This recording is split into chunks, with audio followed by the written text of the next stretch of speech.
ऐसे इन्वेस्टर्स जिन्होंने small cap mid cap में रिटर्न्स देखते हुए बहुत ज़्यादा पैसा इन्वेस्ट कर दिया। स्मॉल कैप ऊपर चल रहे हैं, लोग एक्साइटेड है उसके बारे में, तो वो कैटेगरी को लोग इतने हाई वैल्यूएशन पे लेके जाते हैं। इन्वेस्टर्स काफ़ी थोड़े से घबराए भी हैं, तो मुझे इस पर आप थोड़ा सा बताइए।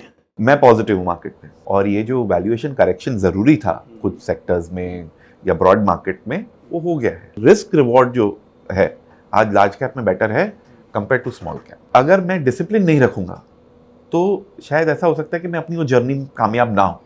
एक और बायस जो लोगों के दिमाग में प्ले करता है जब वो इन्वेस्ट करते हैं, is called the house money effect.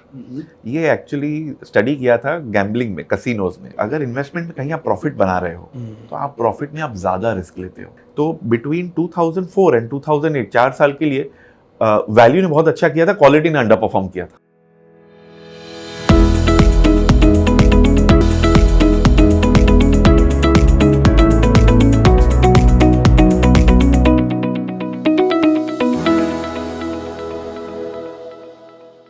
नमस्कार, आप देख रहे हैं फंडनामा। मैं हूं पंकज मटपाल।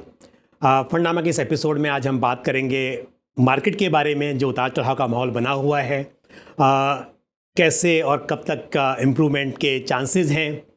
और इस चर्चा में आज मेरे साथ भाग ले रहे हैं एक बेहद खास मेहमान, बजाज फिनसर्व एएमसी के चीफ इन्वेस्टमेंट ऑफिसर मिस्टर निमेश चंदन, जिन्हें मार्केट की बहुत अच्छी जानकारी है, बहुत मजबूत पकड़ है, और साथ ही सेक्टर्स की हम बात करें, मार्केट सेगमेंट्स की बात करें तो बहुत अच्छी क्लैरिटी है।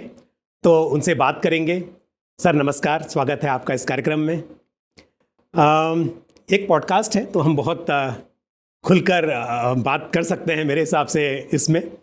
और मार्केट में क्योंकि काफ़ी उतार चढ़ाव बना हुआ है, इस कैलेंडर ईयर की शुरुआत से ही मार्केट में गिरावट देखी गई, और फाइनेंशियल ईयर की शुरुआत होते होते थोड़े और भी चेंजेस हो गए, क्योंकि पहले तो वैल्यूएशंस की बात थी, बट अब ट्रम्प साहब की जो नीति, जो टैरिफ वॉर, ट्रेड वॉर शुरू हुआ, उसकी वजह से, और थोड़े से दूसरे इवेंट अगर हम बात करें तो अभी आरबीआई ने रेट कट किया सेकंड टाइम इस ईयर में, और फाइनेंशियल ईयर में पहली बार कह लें, बट बहुत जल्दी 2 बार हो गए। तो इन सब बातों की वजह से क्या असर दिखाई देगा, क्या मार्केट में जो ये उतार चढ़ाव का माहौल बना हुआ है इस पर क्या असर देखने को मिलेगा, कब तक इम्प्रूव होगा?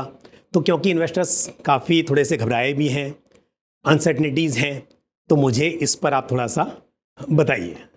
पंकज जी, हमेशा की तरह इस बार भी thank you for having me on your show. मैं पॉजिटिव हूँ मार्केट में, सो मेरी तरफ से शायद आपको व्यूज़ बुलिश ज़्यादा मिलेंगे कंपैरेटिवली जो मार्केट में जो माहौल चल रहा है उसमें।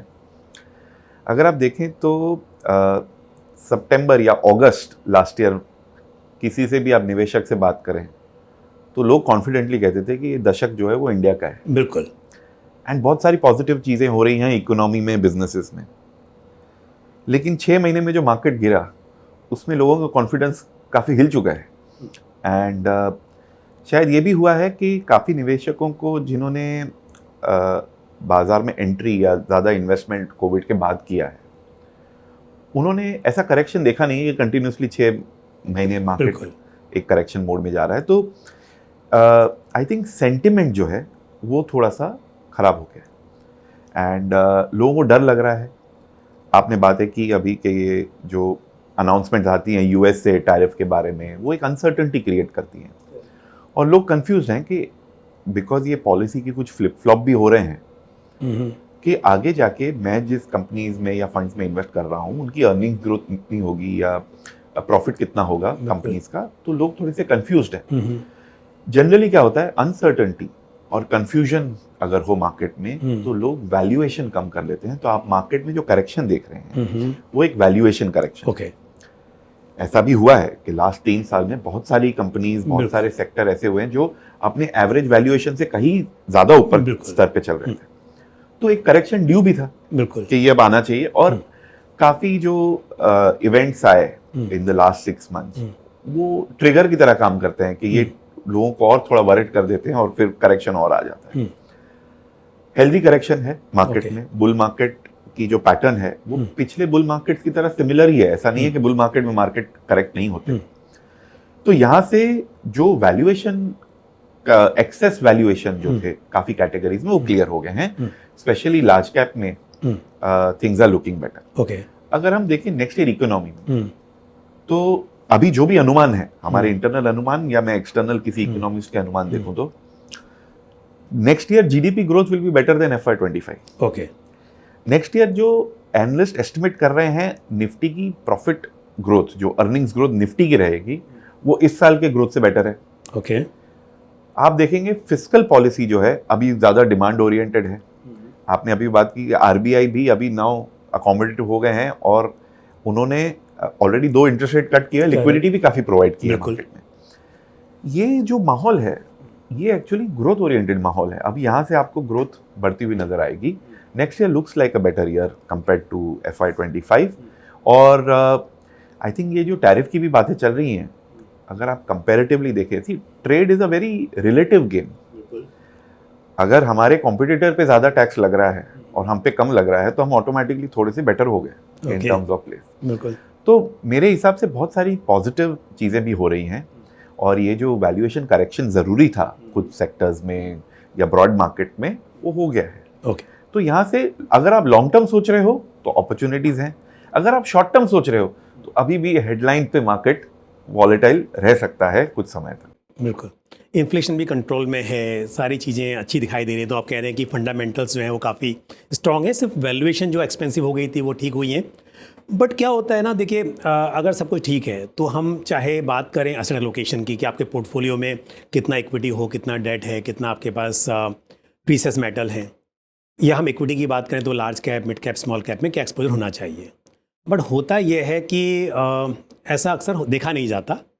हम अगर बात करें टेल इन्वेस्टर्स की तो कई वजह हो सकती हैं। पहली वजह ये हो सकती है कि आपने हो सकता है कि एक एलोकेशन मेंटेन किया था लेकिन इक्विटी रिटर्न्स आपको बहुत अच्छे दिए, जिसकी वजह से आपका एलोकेशन ज़्यादा हो गया, इक्विटी में एक्सपोजर ज़्यादा हो गया। या विद इन इक्विटी की बात करें, आपका स्मॉल कैप रिटर्न्स बहुत अच्छे थे जिसकी वजह से एलोकेशन बढ़ गया। तो इसमें मेरे 3 सवाल आपसे हैं। पहली बात, ऐसे इन्वेस्टर्स जिनका एक्सपोजर बहुत ज़्यादा है स्मॉल कैप, मिड कैप में, अगर आपको ऐसा लगता है जैसे आपने कहा कि लार्ज कैप की वैल्यूएशंस तो बहुत अच्छी हैं, मिड कैप, स्मॉल कैप में भी ठीक है, ऐसा आप तो नहीं कह रहे ना कि बहुत ज़्यादा एक्सपेंसिव है, अभी नहीं, करेक्शन काफ़ी अच्छा हो चुका है। तो ऐसे में ऐसे इन्वेस्टर्स जिनका स्मॉल कैप, मिड कैप में एक्सपोजर बहुत ज़्यादा है, तो उन्हें क्या करना चाहिए? ठीक है। दूसरी बात, ऐसे इन्वेस्टर्स मतलब ज़्यादा है लेकिन वो क्योंकि रिटर्न ज़्यादा बन गए तो इसलिए ज़्यादा हो गया, तो क्या उन्हें थोड़ा कम करने की ज़रूरत है? दूसरे ऐसे इन्वेस्टर्स जिन्होंने स्मॉल कैप, मिड कैप में रिटर्न्स देखते हुए बहुत ज़्यादा पैसा इन्वेस्ट कर दिया है ना, तो उन्हें क्या करना चाहिए? उनके पास लार्ज कैप है नहीं मान लीजिए। तीसरे इन्वेस्टर्स ऐसे होंगे कि जिन्होंने स्मॉल कैप, मिड कैप में किया ही नहीं है, तो क्या उनके लिए शुरुआत करने का टाइम है? तो ये मुझे तीनों क्वेश्चंस का आप मिलाकर आंसर दीजिए। नहीं, आपने काफी आपने काफी पहलू कवर कर लिया एक्चुअली स्मॉल कैप इन्वेस्टमेंट के। देखिए, इसमें थोड़ा सा फंडामेंटल्स और मार्केट बिहेवियर के बारे में पहले बात कर लेते हैं। मार्केट कैप जो कंपनी का हम कैलकुलेट करते हैं, अगर आप सिर्फ मार्केट कैप का नंबर देखें तो वो आपको कंपनी के वेल्थ जनरेशन पोटेंशियल के बारे में कुछ नहीं बताता। अगर एक कंपनी 2000 करोड़ मार्केट कैप की है, दूसरी से 20,000 करोड़ मार्केट कैप की है और एक 2 लाख करोड़ मार्केट कैप की है, ये आंकड़े देख के आप बता नहीं सकते कि किसमें ज़्यादा पैसा बनेगा, क्योंकि पैसा बनता है बिजनेस के हिसाब से कि आप कौन से बिजनेस में इन्वेस्ट कर रहे हैं। अगर ये जो 2000 करोड़ वाली जो कंपनी है वो ऐसी इंडस्ट्री में है जो डिक्लाइन हो रही है, तो ऐसा नहीं है कि आपको यहाँ से मल्टीबैगर रिटर्न्स बनेंगे इसमें। और जो 2 लाख करोड़ जो मार्केट कैप वाली कंपनी है, वो शायद ऐसे ग्रोथ सेक्टर में अभी भी फास्ट ग्रो कर रही हो। तो बिजनेस मैनेजमेंट, और हम अगर उसे राइट वैल्यूएशन पे बाय करें, उससे वेल्थ बनता है। अब बिहेवियर कैसा है मार्केट का? लोग एक्साइट हो जाते हैं एक साथ स्मॉल कैप्स के बारे में। एग्जैक्टली। फिर अगर उसमें रिटर्न्स अच्छे नहीं बनते या लॉसेस होते हैं तो एक साथ उसमें डिप्रेस हो जाते हैं। तो ये पेंडुलम की तरह हम जो कहते हैं ना, ग्रीड एंड फियर, ये स्मॉल कैप्स में ये पेंडुलम जो है वो ज्यादा स्विंग करता है, ज्यादा वॉलेटाइल रहता है। तो इसमें ध्यान ये देना है कि जब अच्छा समय होगा, स्मॉल कैप्स ऊपर चल रहे हैं, लोग एक्साइटेड है उसके बारे में, तो वो कैटेगरी को लोग इतने हाई वैल्यूएशन पे लेके जाते हैं कि कुछ ऐसी कंपनीज होती हैं जिनका बिजनेस वो हाई वैल्यूएशन डिजर्व ही नहीं करता, लेकिन वो वहां पहुंच जाती है। और जब ये करेक्शन आता है तब कुछ ऐसे बिजनेसेस भी हैं स्मॉल कैप में, बहुत बढ़िया बिजनेसेस हैं, ग्रोथ उनकी फ्यूचर अच्छी है, लेकिन बाकी स्टॉक्स के साथ वो भी करेक्ट शार्पली हो जाते हैं। सही बात है। तो एज फंड मैनेजर्स और एज निवेशक हम उसका बेनिफिट लेने की कोशिश करते हैं कि हम ये बिहेवियर को जानें और उसे ट्राई टू कैपिटलाइज। अभी जो है व्यू ये है कि मार्केट में जो करेक्शन आया है, स्मॉल कैप्स में करेक्शन एक्चुअली दिसंबर के बाद आया है, ठीक है। लार्ज कैप्स में करेक्शन जल्दी आ गया फ्रॉम अक्टूबर ऑनवर्ड्स। ये जो करेक्शन, शार्प करेक्शन आई है, उसमें स्मॉल कैप्स अपने एवरेज के पास वैल्यूएशन पे आ गए हैं। जो हम लोग कैलकुलेट करते हैं कि लार्ज कैप से स्मॉल कैप का कितना डिस्टेंस होना चाहिए, तो थोड़ा सा एवरेज से अभी भी ज़्यादा है, मिड कैप्स अभी फिर भी एवरेज से काफ़ी ऊपर है। तो ये अभी करेक्ट हुए हैं। तो मैं ये कहूँगा कि लार्ज कैप्स अभी भी ज़्यादा अट्रैक्टिव हैं, लेकिन स्मॉल कैप में कुछ अपॉर्चुनिटीज़ अब बन रही हैं। जो स्टॉक्स करेक्ट होने में 20-30% के करेक्शन के बाद अब वो अट्रैक्टिव लग रहे हैं। तो आप ये सोच सकते हैं कि अगर आज मेरे पास एक बास्केट है, वो लार्ज कैप की बास्केट है, उसमें से 100 बॉल्स हैं, आज उसमें 50 ग्रीन है, 50 रेड है, तो मैं अगर एक पिकअप करता हूँ बॉल ऑन एन एवरेज, मुझे पता नहीं 50% चांस है ग्रीन का, 50% चांस है रेड का, लेकिन थोड़ी मेहनत करूंगा मैं तो उसमें मैं ग्रीन पिकअप कर सकता हूँ। जो स्मॉल कैप की बास्केट है वो करेक्शन के बाद आप ये समझिए कि उसमें 70 रेड है और 30 ग्रीन है। तो अगर मैं आंख बंद करके एक बॉल निकालता हूँ तो चांस है कि वो रेड होगा। सही है। बट अब मुझे अगर उसमें ग्रीन निकालना है तो थोड़ी ज़्यादा मेहनत लगेगी कंपेयर टू लार्ज कैप। तो हम उसे कैसे बताते हैं लोगों को कि भाई रिस्क रिवॉर्ड जो है आज लार्ज कैप में बेटर है कंपेयर टू स्मॉल कैप। अब जो निवेशक ऑलरेडी इन्वेस्टेड है स्मॉल कैप में, देखिए एक तो एसेट एलोकेशन प्लान जब हम बनाते हैं या हमारी इन्वेस्टमेंट जर्नी जब प्लान करते हैं तो उसमें डाइवर्सिफिकेशन और हर एसेट का एक परसेंटेज हम इसलिए रखते हैं ताकि हम उसका रिस्क कम कर सकें। जो हमारी मुझे रिटायरमेंट तक कुछ वेल्थ बनानी है, अगर मैं डिसिप्लिन नहीं रखूँगा तो शायद ऐसा हो सकता है कि मैं अपनी वो जर्नी कामयाब ना हो। रिस्क मैं देख नहीं पाऊंगा। जब सब अच्छे कहते हैं ना, इंश्योरेंस तब बाय करनी चाहिए जब आपको ज़रूरत ना हो उसकी, करेक्ट। तो आपको तब वो ध्यान रखना है। तो whether it is gold, whether it is equities, whether it is category जैसे कि स्मॉल कैप है, अगर वो आपके पोर्टफोलियो में एक हद से ज़्यादा अप्रिशिएट हो गया है, ज़्यादा पोर्शन हो गया है, तो उसका रिस्क कम करने के लिए आपको थोड़ा प्रॉफिट उसमें लेना चाहिए। उसको थोड़ा सा शिफ्ट हमें करना है टू दी अदर साइड जहाँ पे वैल्यूएशन अट्रैक्टिव है, रीबैलेंसिंग करना चाहिए। देखिए स्विच करना इज ऑल्सो नॉट नेगेटिव। लोग ये सोचते हैं अरे मैंने लाइक यू नो काश मैंने दिसंबर में स्विच किया होता या अक्टूबर में स्विच किया होता। ऐसा नहीं होता। जब आइडियली आपको एक अच्छा रिप्लेसमेंट मिल रहा है, कहीं पे अट्रैक्टिव कैटेगरी है, तो स्विच करना इज नॉट रॉन्ग उसमें। सेकंड है निवेशक जो ऑलरेडी स्मॉल कैप से दूर रहते थे, हाँ, उन्होंने रैली मिस की, करेक्ट। अब ये जो करेक्शन आया तो उनको ऐसा लग रहा है कि हाँ मुझे इन्वेस्ट करना चाहिए। तो बिकॉज लार्ज कैप अभी ज़्यादा अट्रैक्टिव है, स्मॉल कैप भी अट्रैक्टिव है, अपने रिस्क प्रोफाइल और इन्वेस्टमेंट होराइजन के हिसाब से आप थोड़ा थोड़ा एक्यूमुलेशन स्मॉल कैप में SIP एटलीस्ट शुरू कर सकते हैं, शुरू कर सकते हैं। क्योंकि कई बार ये भी बात होती है कि थोड़ा और रुक जाऊं या कर लूं, Yes. है ना। तो अभी मतलब ऐसे तो वैसे तो SIP की बात करें तो क्योंकि लॉन्ग टर्म की बात होती है तो उसमें तो ऐसे मौके कई बार आएंगे कि वैल्यूएशन एक्सपेंसिव भी होंगी और सस्ती भी होंगी। बट फिर भी मतलब आप ये कह रहे हैं कि इतने करेक्शन के बाद में अपने पोर्टफोलियो का थोड़ा हिस्सा अगर करना है तो शुरुआत भी तो शुरुआत कर सकते हैं यहाँ से। But I will also put एक कैविएट कि अपनी रिस्क प्रोफाइल जो आप वॉलेटिलिटी बेयर कर सकते हैं, होराइजन भी आपका लंबा और होना आपका चाहिए। होराइजन लंबा होना चाहिए। शॉर्ट टर्म में हम एक बायस होता है कॉल्ड मायोपिक लॉस एवर्जन, कि मुझे पता है कि अगर कोई इन्वेस्टमेंट में आज 100 रुपये में कर रहा हूँ, लॉन्ग टर्म में वो 200 की उसकी फेयर वैल्यू है, वहाँ तक जाएगा। लेकिन अगर मैं ये डर रहा हूँ कि नेक्स्ट मंथ 95 हो गया तो मैं उसे बेच दूंगा या डर जाऊंगा, तो ये जो मायोपिक लॉस एवर्जन जो है वो माइंड में काफ़ी प्ले करता है। अगर आप इन्वेस्टमेंट होराइजन को खींच के थोड़ा लंबा कर दें तो ये सारी वॉलेटिलिटी अपॉर्चुनिटी लगती है रादर देन फियर, और आप इस बायस पे काबू पा सकते हैं? इन्वेस्टमेंट में बायसेस ही हैं जो एक्चुअली वेल्थ क्रिएट नहीं होने देते। और हमने टीवी पे शो भी किया था, बड़ा पॉपुलर हुआ था, जहाँ बायसेस की ही बात की थी, इमोशनल बायसेस की। अक्सर मतलब आप एग्री करेंगे, मेरा मानना है कि जब ना आप 100 रुपये इन्वेस्ट करते हो और वो 100 रुपये आपके बढ़ के 200 हो गए, प्रॉफिट में थोड़ा लॉस भी हुआ तो आपको चलता है, उसमें इतना दुख नहीं होता। लेकिन आपने अभी भी इन्वेस्ट किया और वहाँ पर लॉस हो गया, बात तो एक ही है, आपने 100 का 200 किया था, मार्केट नीचे आया तो लॉस तो वहाँ भी हो रहा है, बट क्योंकि वो प्रॉफिट में से कम हो रहा है। और आपने दूसरी तरफ अभी शुरुआत की और 100 रुपया घट के 90 रुपये हो गया, तो क्योंकि कैपिटल कम दिखाई देती है तो लॉस ज़्यादा होता है। तो इसके लिए ये है कि अब चलो अपने शुरुआत नहीं की, तो मेरा क्वेश्चन वही था कि अभी शुरुआत करें नहीं करें। तो आपकी बात से निकल के आता है कि वैल्यूएशन काफ़ी करेक्ट हो चुके हैं, शुरुआत की जा सकती है स्मॉल कैप में भी, पर फिर भी लार्ज कैप की वैल्यूएशंस आपको बेहतर दिखाई दे रही हैं। एक मैं इस पे Pankaj ji, if you don't mind, मैं हाँ, एडिशनल please एक sir, पॉइंट बताना चाहूँगा। एक और बायस जो लोगों के दिमाग में प्ले करता है जब वो इन्वेस्ट करते हैं, is called the house money effect. ये एक्चुअली स्टडी किया था गैम्बलिंग में, कसिनोज में, कि जब लोग कसिनो में जाते हैं तो वो अपने घर से जो पैसे लाते हैं ना, वो एक अलग पॉकेट में या मेंटल अकाउंट में रखते हैं। ओके। और जो वहाँ जीतते हैं वो अलग पॉकेट और मेंटल अकाउंट में रखते हैं। ओके। वो जीते हुए पैसों में से अगर उनको कोई नुकसान हो रहा है तो वो उतना माइंड नहीं करते। करेक्ट। लेकिन अगर घर से पैसे लेके आए हैं बिल्कुल, और पहले कुछ उन्होंने बेट किया और वो हार गए, तो उनको ज्यादा दुख होता है उसमें कि ये मैंने क्यों रिस्क लिया। करेक्ट।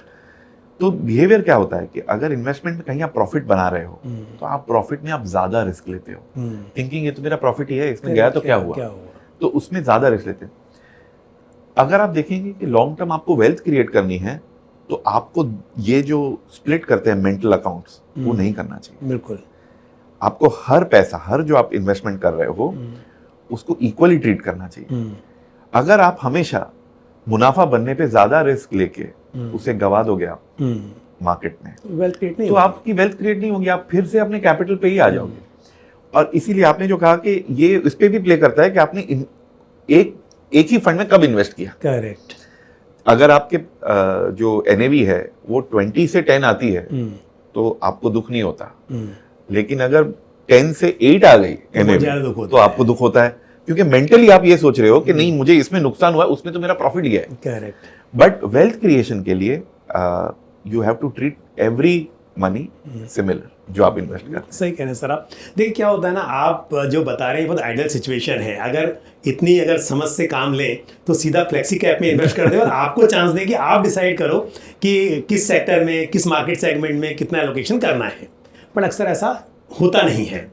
तो चाहे मार्केट सेगमेंट की बात करें या हम थीम की बात करें, सेक्टर की बात करें, वहाँ पर पोर्टफोलियो में डिसबैलेंस देखा जाता है कि जिस हिसाब से आइडियल एलोकेशन होना चाहिए वैसा नहीं होता। जैसे हम ये कहेंगे कि आपका जो सेक्टरल थीमेटिक है वहाँ पे 5-10% का एलोकेशन हो, मेजर एलोकेशन जो है आपका वो डाइवर्सिफाइड फंड में हो, डाइवर्सिफाइड फंड में ज़्यादा लार्ज कैप में हो, स्मॉल कैप में थोड़ा हो। बट क्योंकि ग्रीड एंड फियर की वजह से ये देखा जाता है कि जिन थीम्स में बहुत अच्छे रिटर्न बन रहे होते हैं, इन्वेस्टर ज़्यादा वहाँ पर कर लेते हैं। तो मेरा सवाल अब दूसरा आपसे यही है कि ऐसे इन्वेस्टर्स जिन्होंने इस तेज़ी में कुछ थीम्स में ज़्यादा एलोकेशन कर लिया है, उन्हें अब क्या करना चाहिए? तो क्या वो बने रहें या फिर वहाँ से निकल कर और वो डाइवर्सिफाइड फंड में आ जाएं? ठीक है, उन्होंने उस वक्त कर लिया, बट चाहे थोड़ा नुकसान भी हो रहा हो, पर यहाँ आएंगे तो शायद वो रिकवरी जल्दी होगी लॉस की। क्या ऐसा हो सकता है? तो मेरे कुछ थीम को लेकर सवाल है। जैसे स्पेशली इन्वेस्टर्स ने क्या किया, डिफेंस थीम की हम बात करें या PSU फंड्स की बात करें, क्योंकि इनमें ज़्यादा पैसा बन रहा था तो इन्वेस्टर्स ने काफ़ी इन्वेस्ट किया। मैन्युफैक्चरिंग थीम की हम बात करें तो इन जनरल में जानना चाह रहा हूँ कि पर्टिकुलर ऐसा नहीं कि किसी फंड की बात कर रहा हूँ या किसी थीम की बात, बट जिन थीम्स में ज़्यादा रैली देखी गई थी, जिन सेक्टर में ज़्यादा देखी गई थी, वहाँ पर इन्वेस्टर्स ने ज़्यादा एलोकेट किया हुआ है। तो क्या उन्हें पोर्टफोलियो में बदलाव करने की ज़रूरत है या फिर आप ये कहेंगे कि ठीक है अब जो हो गया वो तो हो गया, अगर उनके पास टाइम है और रुके रहेंगे तो क्योंकि इंडिया की ग्रोथ स्टोरी इंटैक्ट है, आप जो कह रहे हैं फंडामेंटल्स अच्छे हैं, तो सब कुछ ठीक हो जाएगा। तो यहाँ भी सवाल सेम ही आता है कि एलोकेशन बहुत ज़्यादा है थीम में तो क्या करें, या फिर उनका एलोकेशन जो है वो एक लिमिट में है, नुकसान हुआ है तो बने रहें। तो इसे कैसे आप एड्रेस करेंगे? जनरली जो इन्वेस्टर्स, निवेशक सोचते हैं ये कि थीम में इन्वेस्ट करें या किसी थीमेटिक फंड में इन्वेस्ट करें, वो टिपिकली एक टॉपअप होता है अपने पोर्टफोलियो में। जनरली उसे कोर नहीं रखते, जनरली कोई फ्लेक्सी कैप बट रख लेते हैं। इन्वेस्टर्स की बात करें तो हाँ, तो कुछ लोग थीमेटिक फंड्स में या किसी सेक्टरल फंड में अगर वो ज़्यादा इन्वेस्ट कर रहे हैं तो वो एक ज़्यादा रिस्क ले रहे हैं। बिल्कुल।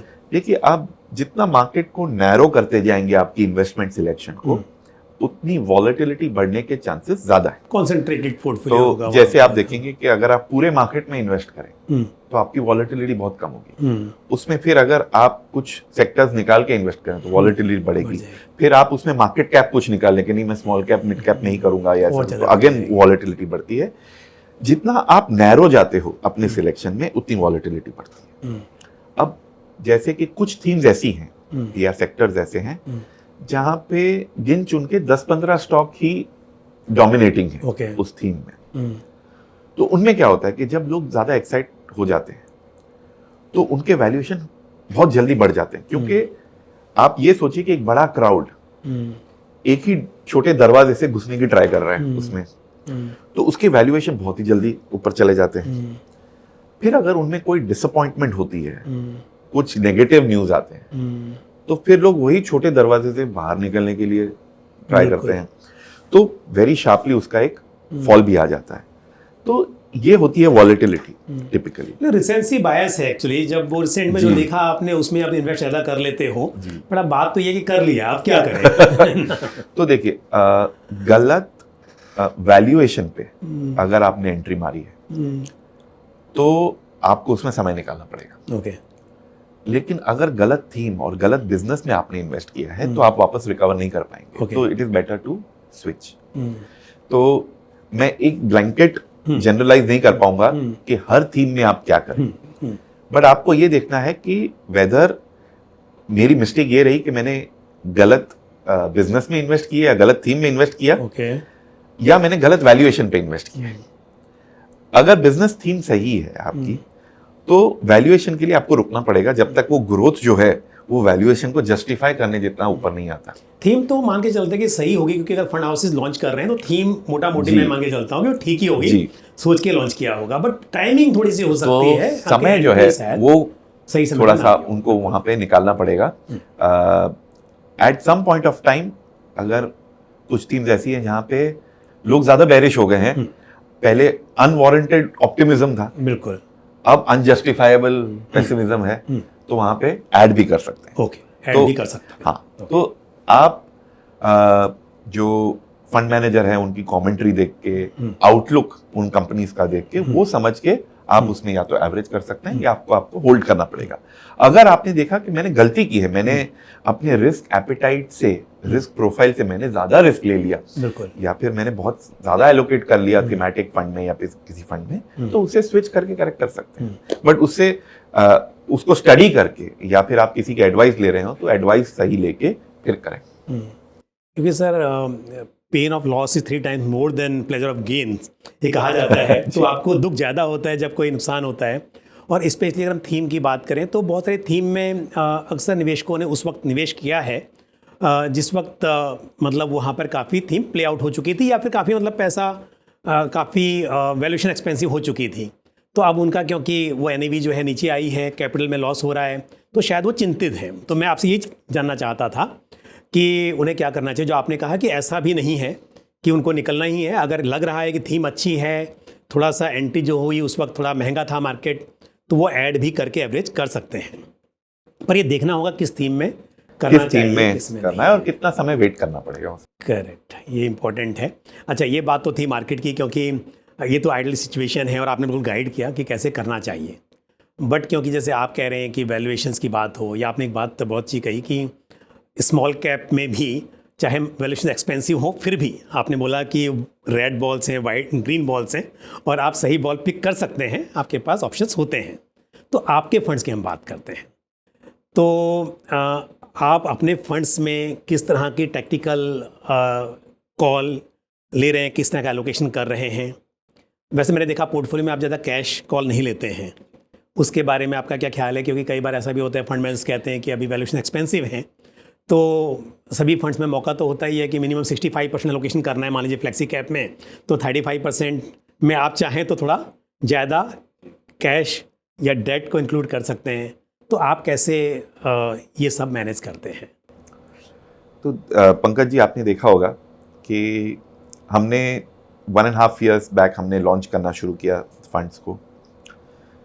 हमने वो फंड्स लॉन्च किए जो थीम या सेक्टर या मार्केट कैप उस समय एक अंडर वैल्यूड या अंडर प्राइस सिनेरियो से गुजर रहे हैं। बिल्कुल ठीक है। तो हम जो फंड्स लॉन्च करते हैं वो हमारा एक कम्युनिकेशन भी होता है मार्केट को कि अब हमें इस एरिया में अपॉर्चुनिटीज एंड वैल्यूएशन अच्छे लग रहे हैं। ओके। तो जब पहला फंड हमने लॉन्च किया flexi cap on mega trends, क्योंकि उस समय लॉट ऑफ ग्रोथ कंपनीज जो थी वो अंडर प्राइस चल रही थी। ठीक है। वैल्यू में अच्छी रैली आई थी, ग्रोथ वाज अंडर प्राइस, तो हमने लॉन्च किया कि ग्रोथ ओरिएंटेड फंड एक लॉन्च करते हैं, बट ग्रोथ इन्वेस्टिंग में जो रिस्क है उसे कैसे कम करें। तो हमने मेगा ट्रेंड स्ट्रेटजी चूज की, हाँ, जिससे मुझे बताइए। हम विजिबिलिटी ग्रोथ की जो जहां पे ज्यादा है वहां पे इन्वेस्ट करते हैं, तो थोड़ा सा जो ग्रोथ इन्वेस्टिंग का जो रिस्क है वो कम हो जाता है उसमें। उसके बाद हमने एक क्वालिटी ओरिएंटेड फंड लॉन्च किया मोट इन्वेस्टिंग पर, which was in large and mid cap fund category.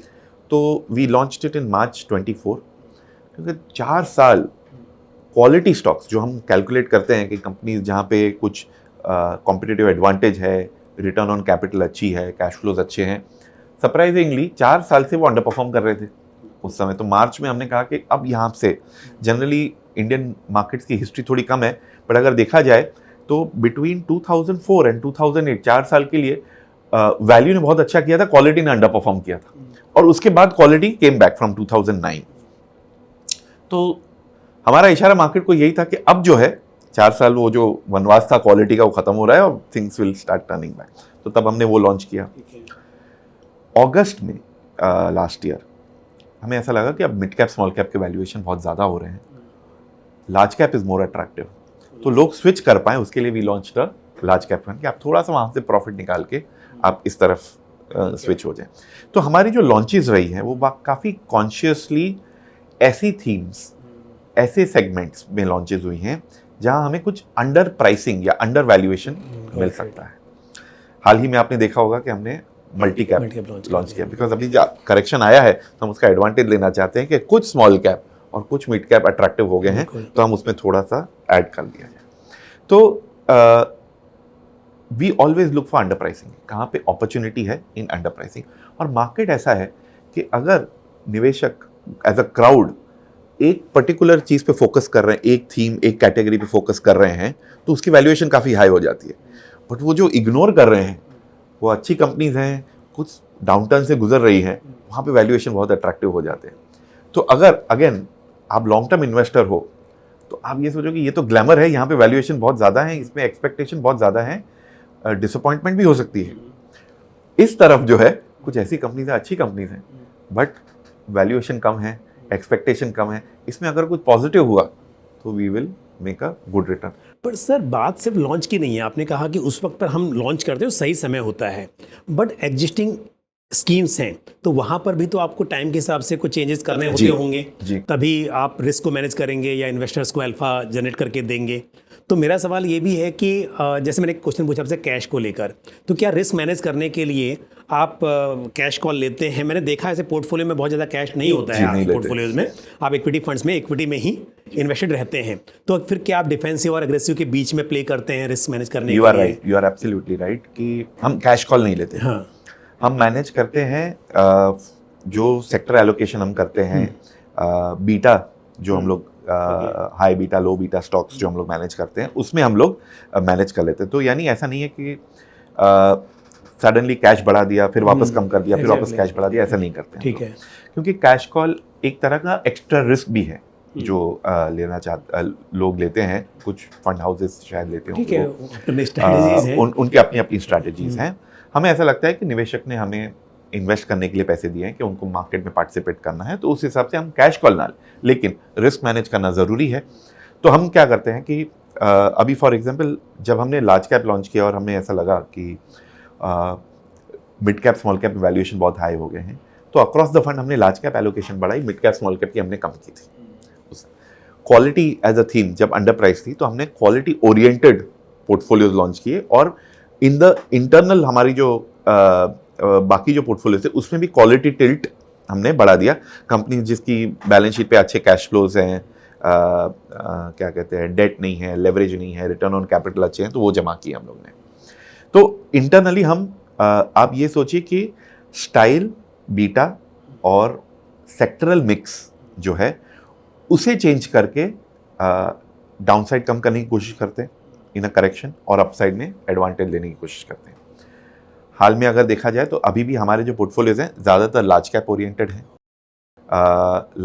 ज़्यादातर ऐसी कंपनीज में इन्वेस्टेड हैं जहाँ पे कॉम्पिटिटिव एडवांटेज स्ट्रांग है, जो कि ये जो चेंजिंग जियोपॉलिटिकल सिचुएशन है उससे उनको ज़्यादा नुकसान ना हो। उनके बिजनेस मॉडल इतने स्ट्रांग हैं कि वो कुछ समय ये स्टॉर्म जो है उसे ठीक से, उसमें से अपनी शिप को ठीक से लेके जाए और लॉन्ग टर्म में एडवांटेज भी ले सकें इन चीज़ों का।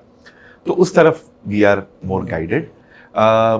वैल्यूएशन में भी ऐसा है कि हम लोग वी आर वेरी कॉन्शियस कि हम हर कंपनीज का एक बुल बेयर केस सिनेरियो बनाते हैं। ओके। और अगर बुल केस में भी प्राइस टारगेट से प्राइस ऊपर चला गया है किसी कंपनी का, तो हम उसे प्रॉफिट बुक करके हम लोग मूव कर लेते हैं। इससे ऑटोमेटिकली एक तरह का रिस्क मैनेजमेंट हो जाता है। कितना फ्रिक्वेंट करते हैं आप ये जो अगर चेंजेस करने हैं पोर्टफोलियो में कुछ? सो वैल्यूएशन तो डेली ट्रैक होते हैं अच्छा। इन कंपनीज के। अगर कुछ कंपनीज हमारे जो बुल बेयर के सिनेरियो है उससे बाहर चल रही हैं और काफी समय से बाहर चल रही हैं और उनमें हमें नेगेटिव ट्रिगर्स भी दिखाई दे रहे हैं। सी कभी कभी ऐसा होता है कि जस्ट वैल्यूएशन पे बेचना सही नहीं है। ओके। कुछ समय तक कंपनीज वैल्यूएशन वाली जो होती है वो शायद टाइम करेक्शन के बाद वापस चलें, बट मेनी टाइम्स ऐसा होता है कि लोग इग्नोर करते हैं कि कंपनी हाई वैल्यूएशन पे है और उसकी ग्रोथ नीचे रिवाइज हो रही है।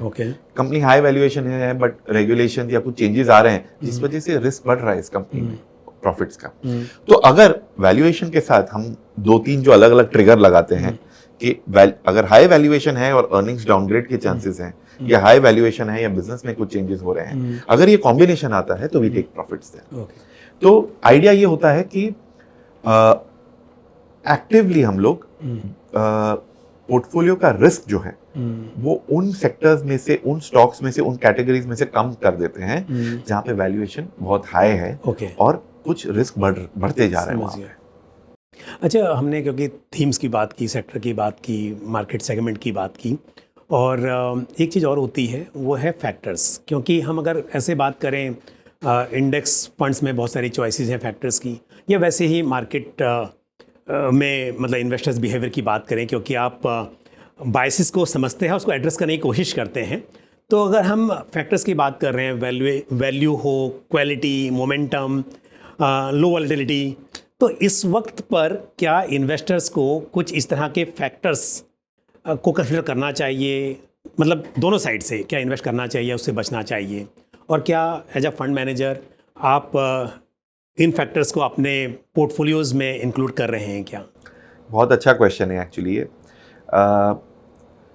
स्टडीज़ काफ़ी हुई हैं इन फैक्टर्स में लास्ट स्पेशली 30 से 35 साल में। आपने देखा होगा 1990 से ये फैक्टर्स की स्टडी होने लगी कि कौन से फैक्टर्स जो है लॉन्ग टर्म में पैसा अच्छा बनाते हैं मार्केट पे। उसमें ग्रोथ, वैल्यू, क्वालिटी, जैसे कि प्रॉफिटेबिलिटी हो या रिटर्न ऑन कैपिटल हो, मोमेंटम, लो वॉल, वो सब देखते हैं। कुछ फैक्टर्स जो हैं वो मार्केट बिहेवियर से जुड़े हुए हैं और कुछ फैक्टर्स जो हैं वो फंडामेंटल से जुड़े हुए हैं। जैसे कि momentum is a behavioural factor, क्योंकि वो आप प्राइस मूवमेंट देख के आप जजमेंट लेते हैं कि इसमें मोमेंटम है, इसमें नहीं है, और शॉर्ट टर्म में ये काम करता है। लो वॉलेट, वहाँ पर वैल्यू काम नहीं करती, वहाँ तो मतलब मोमेंटम है तो more and more investors are investing in that, जी, तो प्राइस बढ़ता रहेगा। जी, एब्सोल्युटली राइट। लो वॉलेटिलिटी जो है वो कॉम्बिनेशन है एक तरह का कि लो वॉलेटाइल बिजनेसेस भी कभी लो वॉलेटाइल स्टॉक्स होते हैं, जैसे कि कुछ कंज्यूमर एफएमसीजी स्टॉक्स हैं, वो सब हो सकते हैं, और वो एक मार्केट का भी पहलू है उसमें। क्वालिटी जो है वो एकदम फंडामेंटल ओरिएंटेड फैक्टर है, जहाँ पे आप return on capital, business quality, वो सब देखते हैं। अगर आप कोई भी स्टडी देखें तो देखते हैं कि हर फैक्टर का एक समय आता है जब वो ओवर प्राइस्ड हो जाता है, जब वो अंडर प्राइस्ड हो जाता है, एंड ये भी एक अपनी तरह से एक पेंडुलम की तरह स्विंग करते रहते हैं। तो एक सफल निवेशक कौन होता है? जो अगर फैक्टर इन्वेस्टिंग कर रहा है वो इन फैक्टर्स को भी ठीक से टाइम कर पाए। ठीक है, मैं जो कह रहा हूँ वो आसान नहीं है, बिल्कुल। बट इसकी स्टडीज या आपको एक शायद आपको एग्जैक्ट रोड मैप ना मिले, पर आपको एक कंपास मिल सकता है कि हाँ इस डायरेक्शन में जाना समझ गया। अब जरूरी है। तो हम इंटरनली काफ़ी स्टडी करते हैं इन फैक्टर्स पे, और ये भी हमारी स्ट्रैटेजी में इंक्लूडेड है कि जब हम, ऐसा नहीं है कि हमने एक फैक्टर फंड लॉन्च किया हुआ है, बट ये फैक्टर का जो एक्सपोजर है वो हम हर फंड में देखते हैं। अभी हाल ही में हमने as a fund house call ये भी दिया है कि quality as a factor will do well. जब अनसर्टेनिटी होती है ना, तो quality as a factor starts doing very well. तो ये समय जो है वो क्वालिटी कंपनीज या क्वालिटी फैक्टर पे या स्टाइल पे ज़्यादा ओवरवेट जाने जैसा है। समझ गया। तो मेरे हिसाब से तो अगर फैक्टर की बात की जाए तो रिटेल इन्वेस्टर्स के लिए अच्छा होगा कि फंड हाउस या फंड मैनेजर पे भरोसा करें और वो अपने अपने फंड में इसको इंक्लूड करेंगे, वो बेटर रहेगा। सर, आपने समय निकाला, बहुत सी इंपॉर्टेंट बातें बताई और विस्तार से हर चीज़ को एक्सप्लेन किया। धन्यवाद आपका। Thank you Pankaj. तो आज इस चर्चा में निमेश सर ने बहुत ही विस्तार से हमने मार्केट पे बात की, उनके साथ में मार्केट सेगमेंट पे बात की, आउटलुक पे बात की, और मुझे उम्मीद है ये जानकारी आपको पसंद आई होगी। आपका कोई भी सवाल या सुझाव हो तो आप कमेंट बॉक्स में पोस्ट कर सकते हैं। आज के इस एपिसोड में इतना ही। मुझे दीजिए इजाज़त। अगले एपिसोड में फिर किसी इंपॉर्टेंट टॉपिक के साथ आपसे मुलाकात होगी। धन्यवाद।